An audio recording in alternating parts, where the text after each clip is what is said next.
Hello everyone, welcome back.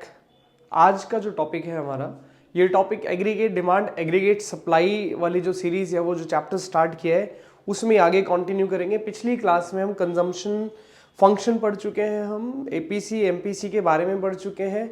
आज जो हम पढ़ेंगे वो algebraic equation of consumption function पढ़ेंगे, जो कि बहुत इंपॉर्टेंट टॉपिक हो जाता है न्यूमेरिकल पॉइंट ऑफ व्यू से। जो 4 मार्क्स का या 6 मार्क्स का न्यूमेरिकल आता है, तो वहाँ पर आपका ये एल्जेब्रिक इक्वेशन बहुत ज़्यादा यूजफुल होता है। तो ज़्यादा टाइम वेस्ट नहीं करेंगे, स्टार्ट करते हैं एल्जेब्रिक इक्वेशन के बारे में। देखो, कंजम्पशन फंक्शन में एल्जेब्रिक इक्वेशन ऑफ कंजम्पशन क्या है।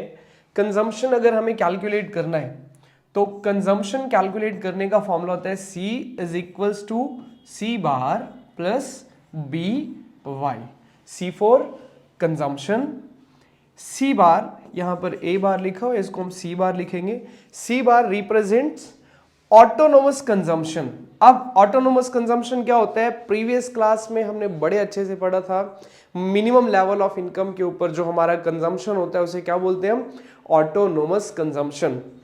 यानी कि ऐसा समझ लो, C बार जो होगा हमारा ऑटोनोमस कंजम्पशन, ऑटोनोमस कंजम्पशन, ये इस सिचुएशन में आपको देखने को मिलेगा। आप ऐसे कह लेना, where y is equals to 0। जब आपकी इनकम 0 हो, उस सिचुएशन में जो आपका मिनिमम कंजम्पशन होता है उसे हम क्या बोलते हैं, ऑटोनोमस कंजम्पशन कहते हैं। Now next is B। B stands for MPC, और हमने MPC भी कैलकुलेट करना सीख लिया है। B का मतलब MPC और MPC का मतलब delta C over delta Y होता है, तो हमने MPC भी सीख लिया। And last one is Y। Y stands for level of income, कि अलग अलग लेवल ऑफ इनकम के ऊपर मुझे अगर कैलकुलेशन करना हो कंजम्पशन का, तो हम किस तरीके से कैलकुलेट करेंगे। जस्ट ये फॉर्मूला फॉलो करेंगे, C is equals to C bar plus B Y. C bar plus B Y. C bar stand for autonomous consumption, B MPC, Y is income. तो नेक्स्ट स्लाइड देखते हैं जरा, कुछ एक example करके देखते हैं, इसका थोड़ा सा अप्लाई करते हैं, फिर हमें थोड़ा सा और क्लैरिटी मिलेगी। फॉर एग्जाम्पल, हमें क्वेश्चन गिवन है, suppose consumption function C is equals to 400 plus 0.6y। C is equals to 400 plus 0.6y। अभी कंजम्पशन फंक्शन क्या होता है, C is equals to C bar plus B Y. हमें question में क्या given है, C कितना गिवन है, C is equals to C bar is equals to 400। That means ये 400 रुपए जो है ये क्या है, ये C बार है, प्लस B इज 0.6। B क्या होता है, MPC, and Y is income. आगे क्या कहता है, assuming level of income as ₹2000 and ₹5000, determine level of consumption expenditure on different levels of income. हमें अलग अलग लेवल के ऊपर कंजम्पशन एक्सपेंडिचर निकालना है, कुछ भी नहीं करना है। Y की वैल्यू आपको गिवन है 2000। तो अगर इसी फॉर्मूला में मैं C is equals to C bar plus B कितना है 0.6 इंटू Y कितना है 2000, Y की वैल्यू 2000 पुट कर दूं तो कितना आ जाएगा, 4 प्लस 1200, 400 प्लस 1200 दैट इज 1600, हमारा C आ गया, यानी कि कंजम्पशन कैलकुलेट हो गया। इसी तरीके से Y की वैल्यू 5000 पुट करके आप कंजम्पशन दोबारा से कैलकुलेट कर लेंगे। तो ये हो गया हमारा एल्जेब्रिक इक्वेशन ऑफ C, और इसका एक न्यूमेरिकल कर लिया हमने। नेक्स्ट हमारे पास आता है सेविंग फंक्शन। हम सेविंग फंक्शन की बात करेंगे। ये भी क्वेश्चन उसी तरीके से इंपॉर्टेंस है जैसे कि कंजम्पशन फंक्शन था 3 मार्क्स में, सेविंग फंक्शन भी उतना इंपॉर्टेंट है। देखो, सेविंग फंक्शन को जानने से पहले हम सेविंग के बारे में बात करते हैं। पिछली क्लास में हमने सेविंग के बारे में पढ़ा है, वहां पर हमने सेविंग अच्छे से डिफाइन भी किया था और सेविंग को सीखा भी था।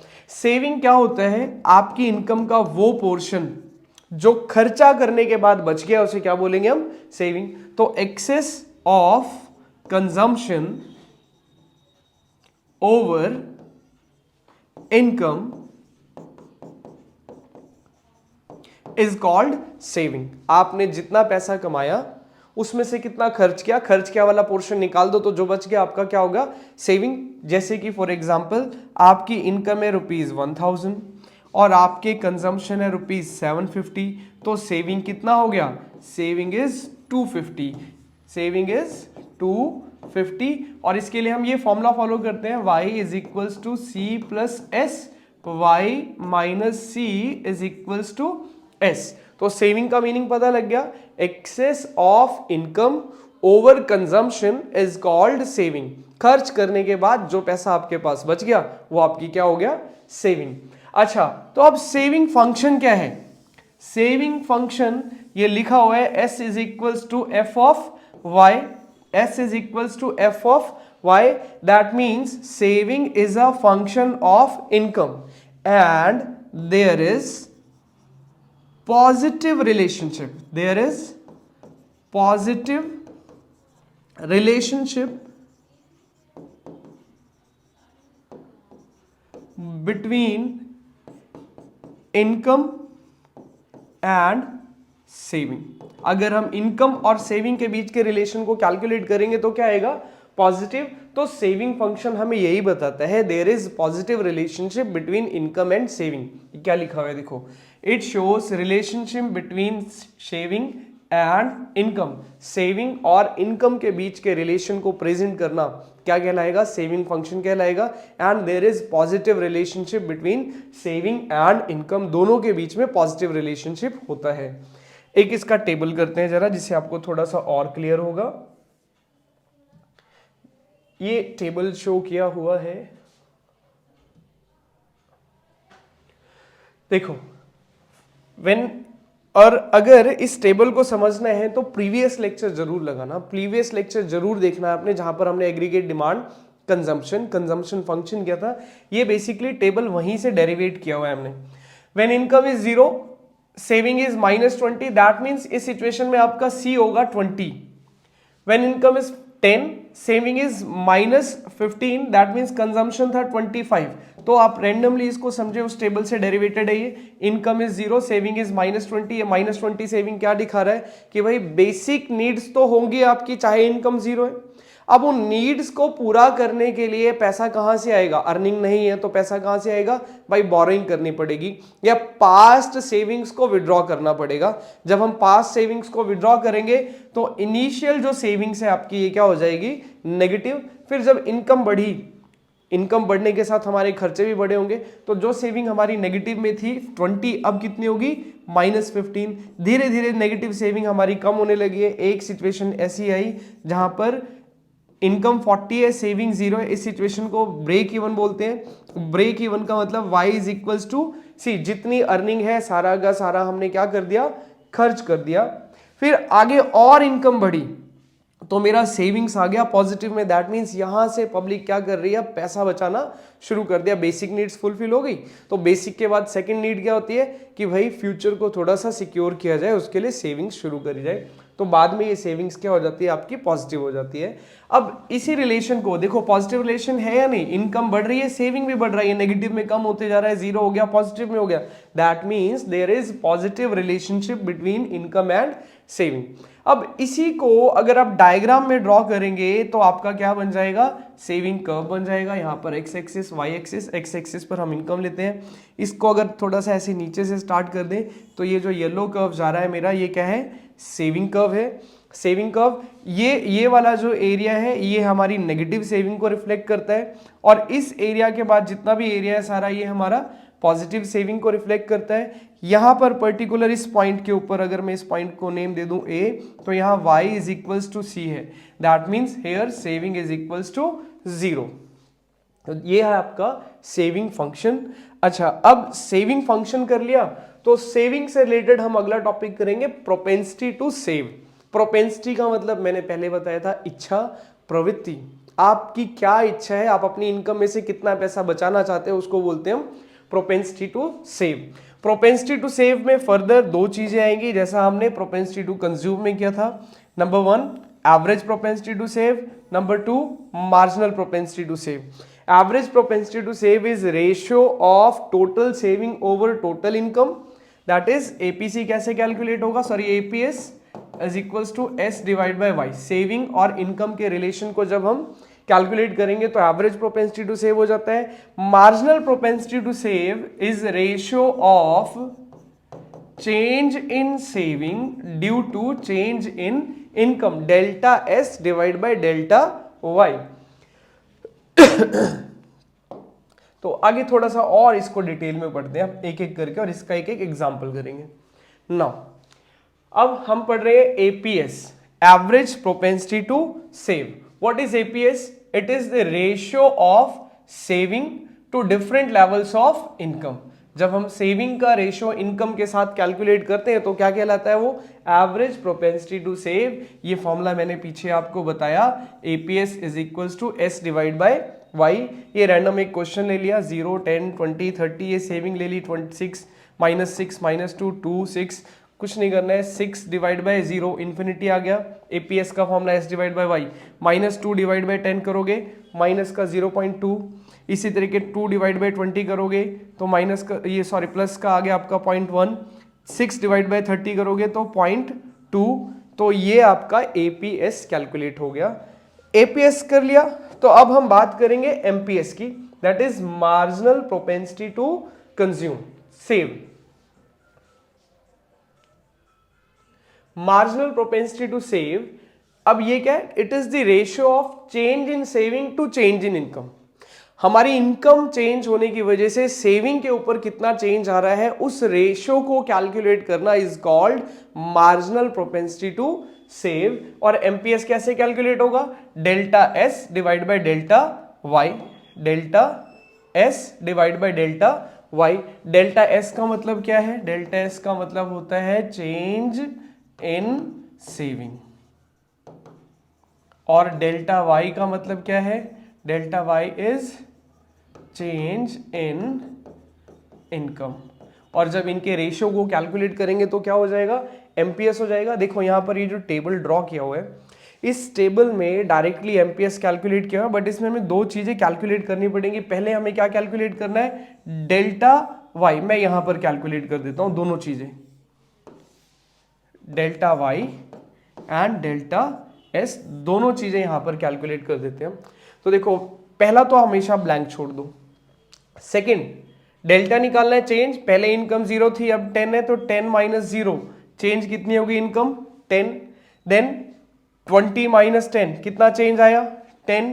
देन 30 - 20 कितना चेंज आया? 10। तो डेल्टा वाई मेरा कितना आया? हर सिचुएशन में 10 10 10। नेक्स्ट डेल्टा एस निकालना है, तो क्या करेंगे? -2 -6। देखो -2 माइनस, और वो 6 खुद माइनस में है, तो -2 माइनस प्लस का 6 हो जाएगा, और मेरा आंसर आ गया 4। ये 4 आ गया। फिर 2 - 2 करेंगे तो ये 4 आ जाएगा। फिर 6 - 2 करेंगे तो 4 आ जाएगा। तो एमपीएस का फॉर्मूला क्या हुआ? एमपीएस का फॉर्मूला है delta S divide by delta Y. ये देखो जरा, delta S 4 divide by delta Y 10, answer is 0.4। Delta S again 4 divide by 10, 4 divide by 10। तो इस तरीके से आपका एमपीएस कैलकुलेट होगा। तो होप आप सबको एपीएस एमपीएस अच्छे से समझ में आ गया होगा। अब हम एक काम करते हैं, एल्जेब्रिक फंक्शन या algebraic equation of saving function भी कर लेते हैं। Algebraic equation of saving function क्या है? जैसे एल्जेब्रिक इक्वेशन कंजम्पशन की करी, वैसे एल्जेब्रिक इक्वेशन सेविंग की भी है। S is equals to -s bar plus 1 - b into Y. S is equals to s bar plus 1 - b into Y. अब ये देखो s किस चीज को रिप्रेजेंट कर रहा है? s तो आपका सेविंग को रिप्रेजेंट कर रहा है, और जो मैंने s बार लिखा है नेगेटिव में, माइनस का s बार लिखा है, ये किस चीज को रिप्रेजेंट कर रहा है? ऑटोनोमस कंजम्पशन जितना होगा उतना ही आपका उस टाइम पर सेविंग क्या होगा? नेगेटिव में होता है। माइनस का एस समझ लो क्या है? आपका ऑटोनोमस कंजम्पशन। जितना आपका ऑटोनोमस कंजम्पशन उतनी ही आपकी सेविंग नेगेटिव में होगी। यानी कि आप इसको ऐसे समझ सकते हैं, माइनस का S bar is initial savings when income is 0 समझ ले, या फिर मिनिमम याद रखना, 0 से ज्यादा अच्छा रहेगा। मिनिमम हो सकता है टेबल में आपको 0 ना गिवन हो, तो बस मिनिमम इनकम के ऊपर जितनी आपकी सेविंग होगी ऑब्वियसली वहां पर नेगेटिव होने वाली है। रीजन, जब इनकम जीरो है, कुछ ना कुछ बेसिक कंजम्पशन है, तो सेविंग नेगेटिव हो जाएगी। तो जब आप ये वाला फॉर्मूला अप्लाई करेंगे y is equals to C minus S C plus S, तो y माइनस सी करोगे s आ जाएगा, जीरो लेवल पर ये आपका s बाहर हो जाएगा, autonomous consumption. Now 1 minus B, 1 minus B का मतलब है यहां पर एमपीएस। 1 माइनस बी का मतलब एमपीएस। देखो हमने पढ़ा था बी का मतलब बी एमपीसी होता है। अभी एक मैं आपको एक स्लाइड बताऊंगा, एक चीज और टॉपिक छोटा सा समझाऊंगा, वहां और समझ में आएगा आपको।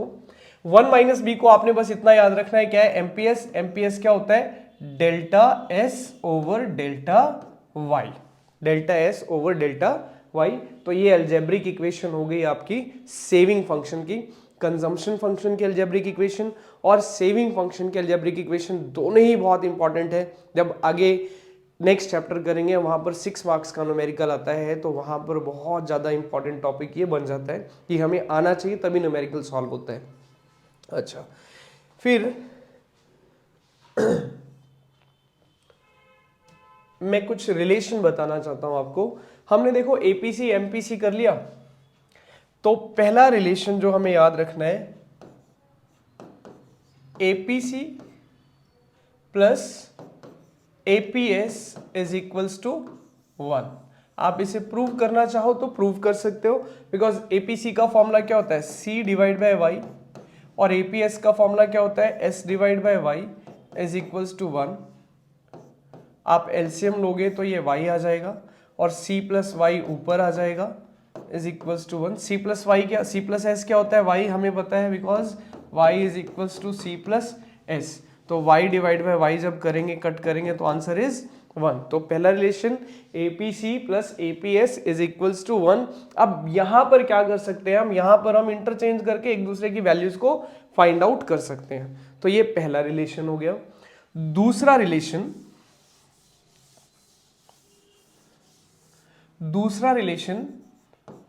MPC plus MPS is equals to 1। बिल्कुल सिमिलर वैसे ही अगर आप इसे प्रूव करना चाहो तो कर सकते हो। एमपीसी क्या होता है, delta C over delta Y. MPS क्या होगा आपका, delta S over delta Y. अगर इसका एलसीएम लेते हो तो क्या आएगा, delta Y delta C plus delta S. हमें पता है y is equals to C plus S, तो डेल्टा वाई कितना होगा, delta C plus delta S. तो यहां पर क्या आ जाएगा, delta Y upon delta Y. Cut किया तो 1 आ गया। तो दैट मीन्स ये भी प्रूव हो गया, MPC plus MPS is equals to 1। इसी के साथ चैप्टर नंबर 7 कंप्लीट होता है। अगले लेक्चर में चैप्टर नंबर 8 स्टार्ट करेंगे। होपफुली आप सभी को समझ में आया होगा। प्लीज़ वीडियो को शेयर, सब्सक्राइब और लाइक जरूर करें। Thank you very much.